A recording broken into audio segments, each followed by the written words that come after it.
everyone. Hi. Hey! We are presenting The Do's and and Don'ts for freshmen. For freshmen. coming to Atlanta Metropolitan State College. On Metropolitan. to a city near you, Located in the heart of Atlanta.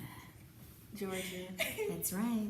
I am Imari. I am Ariel. And my name is Erica Childs. And today we will be talking about admissions, do's and don'ts coming to Atlanta Metropolitan College. So I would say do's is come prepared, come very patient, ask questions. Before you get to the admissions office, if you can write down questions that you know that you have before you get there. There are going to be a million other people just like you, not knowing where to go, what questions to ask. So if you come fully prepared, knowing if you need to take the compass test, knowing that if you are fully admitted and you come with patience, you will never be steered wrong.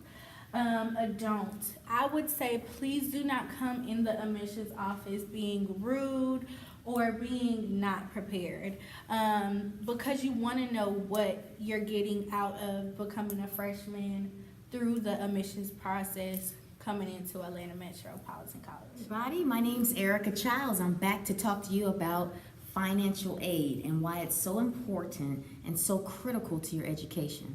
If you do not have the funds to pay for college outright, you're going to need financial aid, which a lot of people, high percentage of students need financial aid. So I have a couple things that I've jotted down here.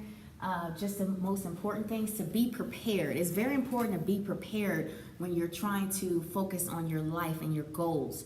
So if you're not prepared, you don't have all documents in hand in order to get your financial aid done, it won't work. Okay, you're going to be basically cheating yourself.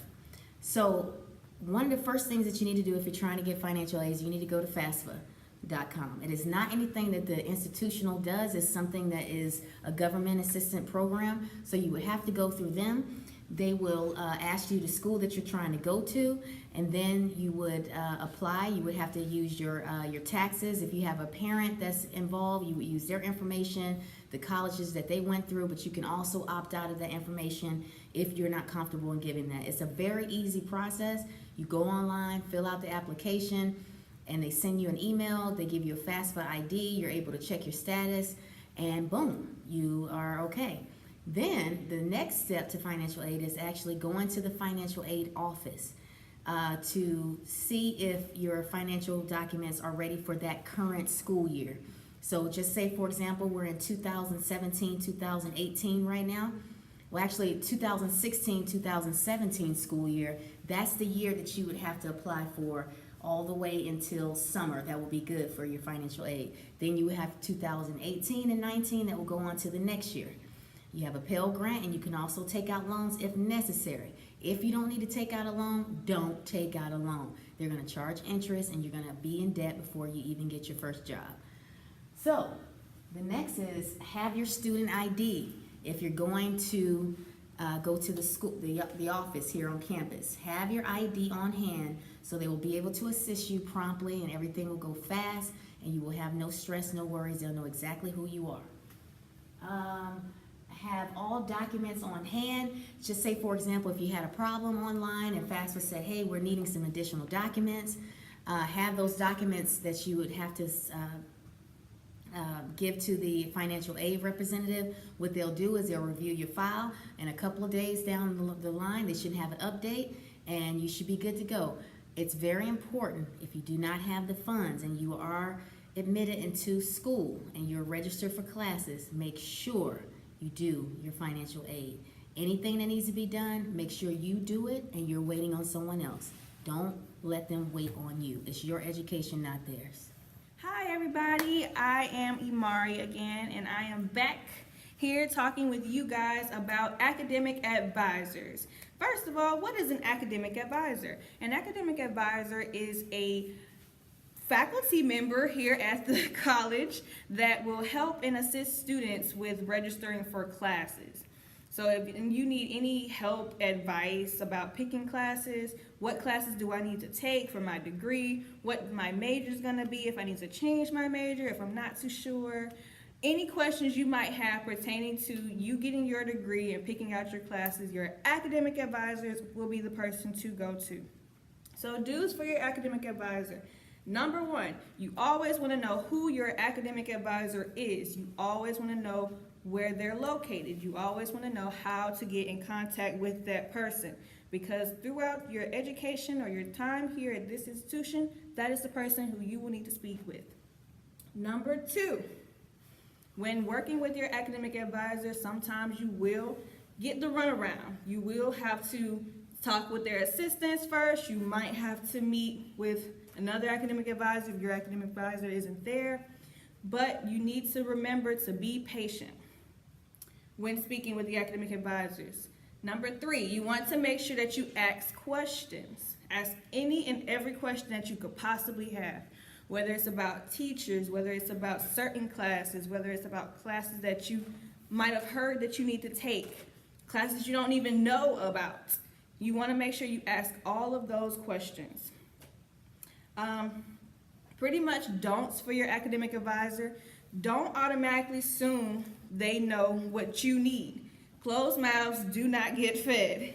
So if you do not go and ask your academic advisor for anything, any resources that you might need help with, and they don't provide them to you, don't be upset with them. You need to make sure that you take accountability and responsibility for your education and get the resources that you need to get. Also, with picking out your major, you can do that with the academic advisor as well. So if you're not too confident about what it is that your major is, you want some more information about it, you can definitely do that. Now we will be talking about the registrar's office. You will then go to the registrar office if you need assistance with picking out your classes, if you need assistance with how to pick up your classes manually online. Also, you would be able to find your transcripts here. Say that you plan on transferring at the end of semester. Freshmen usually don't know, or they go to the wrong office to get their transcripts. So you will go to the registrar's office to get your transcripts. If you need assistance with picking out your classes manually online, or if you don't meet with your academic advisor, you can go here and they will be able to assist you as well. Remember that they're there for you, and utilize your resources while you have them, and they are free. Thank you. Students, future students, I'm back. All right, we are on to the very exciting part of your beautiful, beautiful education and also your career in the future. We are at the classes part. You will now be at the point where you are admitted into school. You have your classes, you're registered, and you've already spoken to your academic advisor. Now you're off to your classes. So one thing that you have to understand about actually being in class, you have to get your materials. You have to get a textbook for the class. Usually some students will wait until their first day of class to get their syllabus. So after they have their syllabus and they know exactly what the class is, to see if they even want to keep the class, because you do have an option in dropping a class. It doesn't mean that you're a dropout. It means that you simply don't want to take that class with the instructor, and that's okay. You guys might not mesh well together. Okay, so there's plenty of professors out there that you can mesh with. All right, so after you get your teachers and you communicate and attend class, you just want to make sure that you stay in class after the drop-off period, okay? Then you will be, you'll get an F, okay? If you don't go, you will get an F. Some classes do not require a textbook. Maybe sometimes they put it on D12, which is our online portal that we get on, and we do classwork through your portal. You'll have assignments, you'll have tests sometime, you'll have things that are coming up for your next class. So it's very important that you log on to D12 and get your password and everything. You can also find that information from your advisor. Stay in class. Make sure you stay the whole time in class. Professors are looking at that. They want to make sure that their students are into their studies as much as they show up, and they have other things going on in their lives too. They want to make sure that they're not wasting their time. And that should wrap it up with classes. Hi everybody, I'm back. Here to talk to you guys about campus life. Now, campus life sounds great, although we don't have a college dormitories here, but we do offer campus life. We offer different events, different activities, social events. You network, you get to meet people, you get to interact with different people that you've never met before, different cultures. Branch off, and enjoy yourself even here on campus. It's not all about the schoolwork. That's the most important part, but it's not all about the schoolwork. So even though with campus life, one thing that you do want to look out for when you are on campus, you want to make sure that you meet people, you want to greet people, you want to associate with people, because you never know what those people will be able to do for you in the future. You want to make sure you make good connections with people, especially people who have done some of the jobs or the careers that people at the school who are students are looking to do once they finish. One thing that you don't want to do, you don't want to get into the habit of being around certain people who are not necessarily positive or who are not taking their education seriously. You don't want to be dragged into those crowds. You want to make sure that you talk and communicate with your teachers. Get into clubs, get into social groups, meet people, enjoy, have a great time, enjoy college. Bye. Hi guys. Hello. Hi. We're back again. Just wanted to give a brief Overview. farewell.